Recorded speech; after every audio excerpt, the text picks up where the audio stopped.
Hello friends, మీరు చూస్తున్నారు daily deals heaven channel.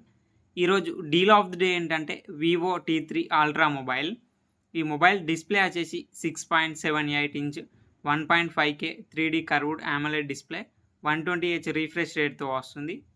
HDR10+ support ఉంది. సౌండ్ విషయానికి వస్తే స్టీరియో స్పీకర్స్తో వస్తుంది. ప్రాసెసర్ వచ్చేసి మీడియాటెక్ డైమెన్సిటీ 9200 ప్రాసెసర్తో వస్తుంది. కెమెరా విషయానికి వస్తే బ్యాక్ సైడ్ 50 మెగాపిక్సెల్ కెమెరాతో వస్తుంది. ఫ్రంట్ కూడా 50 మెగాపిక్సెల్ కెమెరాతో వస్తుంది. బ్యాటరీ అండ్ ఛార్జింగ్ విషయానికి వస్తే 5500 mAh battery, 80 watts fast charging సపోర్ట్తో వస్తుంది. ఈ mobile IP68 dust and water రెసిస్టెంట్తో వస్తుంది. ఈ మొబైల్ గురించి full details and price details కావాలంటే మన ఛానల్లో వీడియో ఉంటుంది, అక్కడ నుంచి చెక్ చేయండి. ఛానల్కి ఎవరైనా కొత్తగా వచ్చినట్టయితే ప్లీజ్ సబ్స్క్రైబ్ చేసుకోండి, లైక్ చేయండి ఫ్రెండ్స్.